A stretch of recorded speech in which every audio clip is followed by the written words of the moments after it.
Ayan guys, luto na yung pansit. Ayan. Oh, yun yung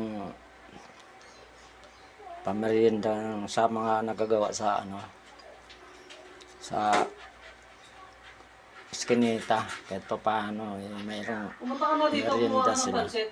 Saka dala mo sila mama mo ng ano. Ayan guys. Parang sinigang dito. Sige na. Ayan. Habang mainit pa yung pansit, kaluluto lang. Luto na guys, luto na.